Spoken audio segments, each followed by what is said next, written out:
Usually when you look for a blueprint on like productivity or a framework for organizational psychology, you brace yourself for this really dense academic paper. Oh, yeah, or some 500-page business book. Right. Just filled with corporate jargon about synergies, optimizations, and, leveraging assets. You expect complex charts. You expect bar graphs.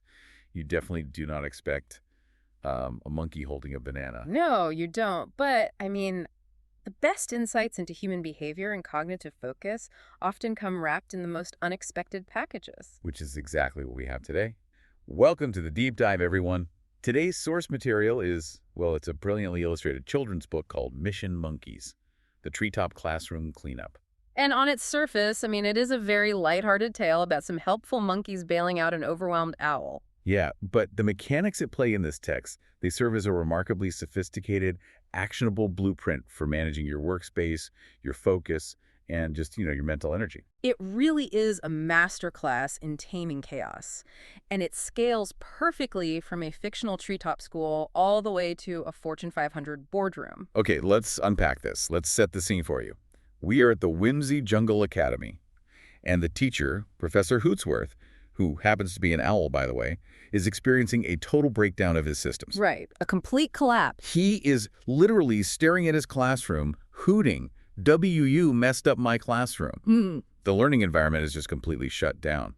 So to understand how to achieve what the text calls classroom calm, we first need to look at the anatomy of this catastrophe. Because it's not simply a matter of things being messy. Exactly. It's that the fundamental logic of the space has been shattered. Yeah, the text provides some highly specific examples to illustrate this breakdown. You have books resting upside down. You have crayons shoved haphazardly into the snack drawer. It's an act. Right, and this is where we see the concept of spatial memory and categorical trust being violated.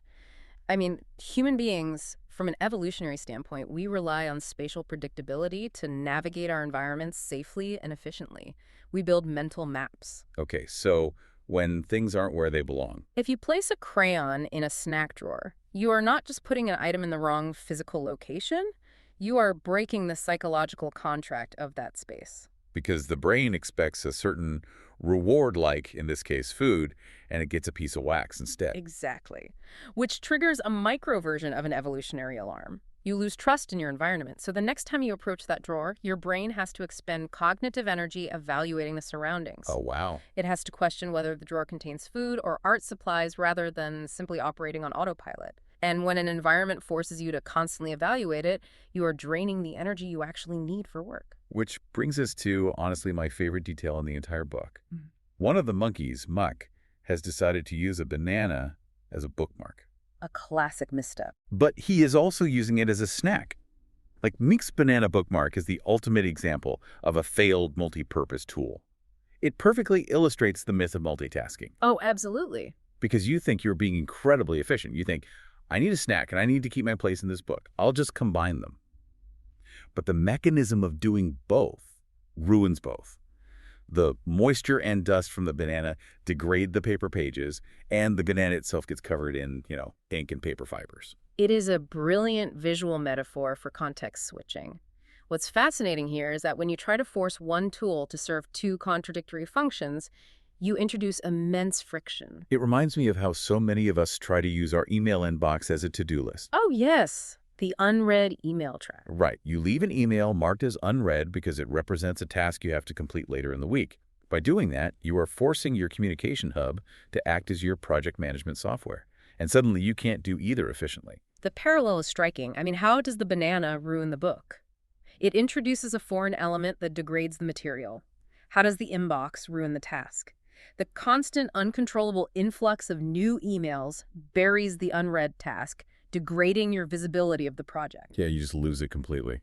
And your brain is forced to constantly context switch between communication mode, reading new updates, and execution mode, remembering the task you left unread. That sounds exhausting. That context switch burns cognitive fuel. You end up paralyzed, much like Professor Hootsworth, who cannot teach because he can no longer rely on his classroom to function as a classroom. Right, so the intervention in the story happens right at this moment of paralysis. A glowing scroll flutters onto the chalkboard displaying a mission alert, and it issues a very specific three-part mandate. Sort the supplies, organize the classroom, restore learning order. The phrasing there is crucial. Right. It doesn't say make the room look pretty. The goal of Yep. the organization is the restoration of function. The learning simply cannot happen without the order. The text treats organization as a strict prerequisite for cognition. It is the foundational step.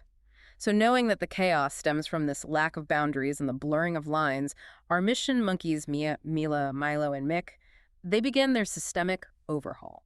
They start by addressing the scattered books, and the imagery the author uses here is wonderfully bizarre. We aren't just looking at a pile of reading material. We have a counting book sitting in the art bin. We have a storybook hiding in the math pile.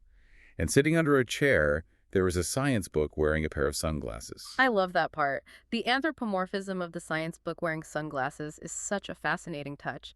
It highlights how items out of place almost take on a disruptive, mocking life of their own. Yeah, they really do. They become visual monuments to our procrastination. They actively draw the eye and interrupt the train of thought. That science book is basically daring you to try and focus. So, to combat this, the monkeys assert rigid categorization. Milo picks up a book and declares they need to sort by subject. They create neat, highly specific stacks. A math stack, a reading stack, a science stack. Establishing a baseline. Right. And when Professor Hootsworth sees this, he blinks in sighs. Alphabetical bliss. The lesson is clear. Group items by type or subject to establish a baseline of order.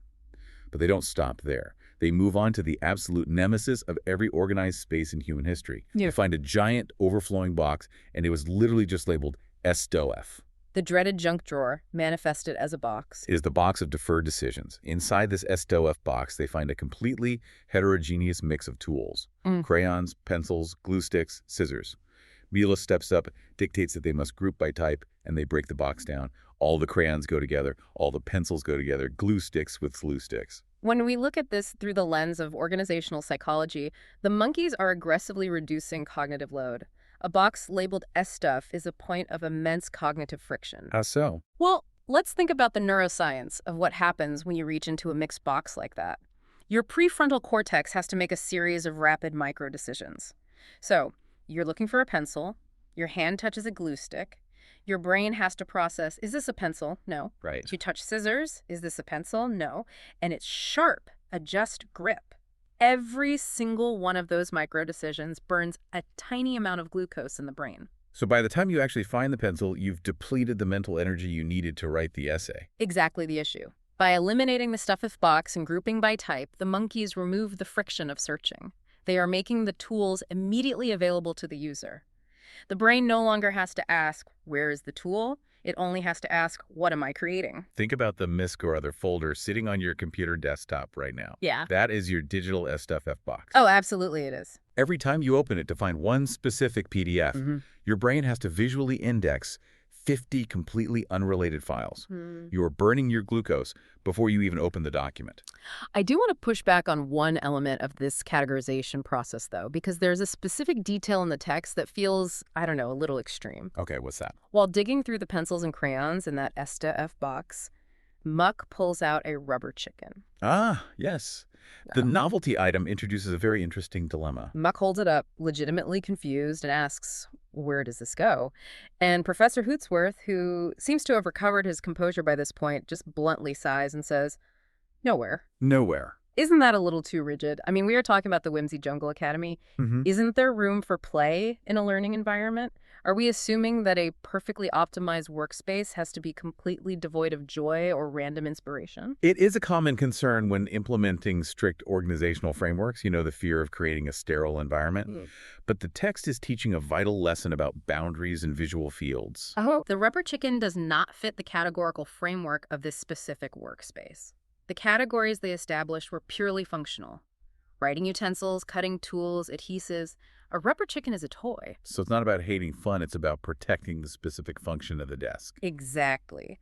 When you keep items in your workspace that do not serve the primary function of that space, no matter how entertaining they might be, they become visual noise. They become distractions that derail your focus. That makes sense. Professor Hootsworth isn't saying the rubber chicken is inherently bad or that play isn't valuable. He is saying it has nowhere to go in a system designed specifically for academic focus. Discarding it or removing it from the immediate visual field is a necessary step to protect the boundaries of the work. The rubber chicken is friction. I can see that. If it doesn't help you write, cut, or glue, It doesn't belong in the supply station. So at this point in the story, the boundaries are protected, the books are sorted by subject, the supplies are grouped by type, the rubber chicken has been exiled. You would assume the mission is accomplished and the classroom is ready. You would assume so, but the text reveals a critical gap between categorization and true functional order. Right. The room is still a complete disaster. There is still trash on the floor. The newly sorted supplies are neat, but they are just sitting out on the tables. The desks are dirty. The chairs are scattered everywhere. It turns out, identifying what things are and putting them in neat little piles is not enough. Sorting is only the identification phase. Right, it is not the execution phase. To actually restore the room, you need a sequential framework. Which Mia provides. She points to a checklist on the wall, and the steps are incredibly rigid. Step 1, pick up trash. Step 2, put items away. Step 3, wipe desks. Step 4, line up chairs. Very methodical. Mia tells the team, let's follow the steps in order. And this is where the underlying logic really clicks into place. Order of operations is everything. You can have all the right tasks on your to-do list, but if you execute them in the wrong sequence, you still end up with a mess. The sequence is the mechanism that prevents redundant work. Think about that checklist. You wouldn't wipe down the desks before you picked up the trash or put away the scattered supplies. If you did, you'd just be wiping dirt onto the things you need to put away. Exactly. It's the exact same logic as mopping a floor. You never mop a floor before you sweep it. If you run a wet mop over a floor covered in loose dust and dirt, you don't get a clean floor. You just get mud. That's a great analogy. The checklist in the story represents a fixed algorithm. By standardizing the sequence of the cleanup trash, supplies, desks, chairs, Mia is doing something incredibly powerful for the monkeys. She is bypassing decision fatigue. So they don't have to stand around arguing about what to do next. Precisely. Decision fatigue is a major barrier to productivity. When faced with a messy room or, a massive multi-tiered project at work, people often freeze. And they don't freeze because they lack the skills to do the individual tasks. Right. They freeze because they are overwhelmed by the burden of choosing which task to initiate first. An algorithm, a rigid sequence, removes that mental strain. The team can simply execute the steps. Milo cheers for teamwork because teamwork only functions smoothly when everyone is operating on the same sequence. It synchronizes their effort and eliminates the friction of negotiation. It is such a simple, undeniable logic. Sweeping before mopping, clearing the trash before organizing the supplies. Yet we constantly violate this logic in our own knowledge work. We violate it because in knowledge work, the dirt isn't always visible. The trash is a useless email thread, and the desk is your desktop screen or your project management dashboard. I mean, think about it. How often do you fail in your day-to-day work because you try to do the right tasks in the wrong order? Oh, all the time. You try to write the complex, deep focus report before you've cleared your inbox of the easy one-line replies that are hanging over your head. Or you try to meticulously organize your digital folders before you've actually deleted the outdated drafts you no longer need. We are constantly mopping our digital floors before we sweep them, creating a muddy workflow. And that's why the cleanup countdown serves as a reminder that sequencing your actions is just as vital as categorizing your tools. So the monkeys follow the algorithm. They execute the sequence perfectly. Trash is gone, items are away, desks are wiped, chairs are lined up, and we arrive at the payoff of the source text. The mission complete phase. The classroom absolutely sparkles. A total transformation. The environment is entirely transformed, and there is this beautifully subtle character moment right at the end with Mick. Our banana bookmarking culprit starts to lean back in his chair, falling right back into his chaotic, disorganized habits. But then he catches himself. He looks around, quickly fixes the chair, sits up straight, and declares, "Hey, I'm learning too." It is a profound demonstration of how environment dictates behavior. Yeah. When the classroom was a chaotic catastrophe, Mick behaved chaotically. He treated books like plates and bananas like bookmarks. Now that the classroom has achieved learning order, the physical space exerts a psychological pressure on him. Oh, interesting. Menck regulates his own behavior to match the standard of the environment. He inherently understands that the system works, and he doesn't want to be the element that breaks it. The space is literally making him a better student just by existing in an orderly state. The other monkeys confirm this explicitly in their final realizations. Mila observes, when things are organized, it's easier to think, learn, and have fun. But Mia delivers the crucial operational metric that ties this entire framework together. Which is? She says, and less time cleaning means more time learning. That is the ultimate takeaway for anyone listening to this deep dive right now. Whether you are setting up a classroom for a bunch of hyperactive monkeys, or you are setting up your home office for a week of intense, complex remote work. The principles are the same. A tidy, logically sequenced space lowers the barrier to entry for deep work. If your desk is clear, if your tools are grouped by type, and if you aren't fighting through the stuff box of deferred decisions, you don't have to spend the first 30 minutes of your morning negotiating with your environment. You just sit down and you execute. Less time cleaning your systems means more time actually using them to create. You are shifting your brain from a state of constant maintenance and evaluation into a state of uninterrupted creation. The text gives us the exact formula to achieve that shift.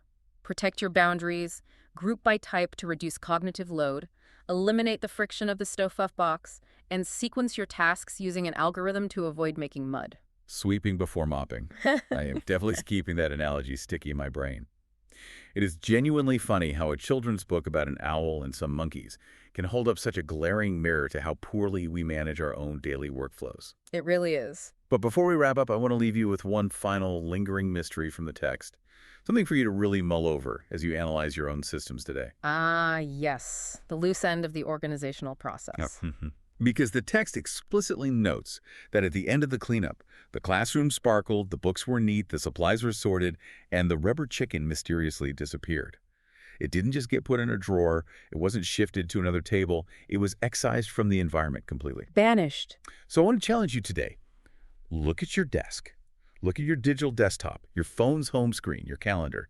What is the rubber chicken in your workspace? What is that item or that app or that recurring meeting that seems fun or necessary, but is actually just a novelty, creating visual noise and distracting you from your goals? And more importantly, are you brave enough to let it mysteriously disappear so you can finally get to work?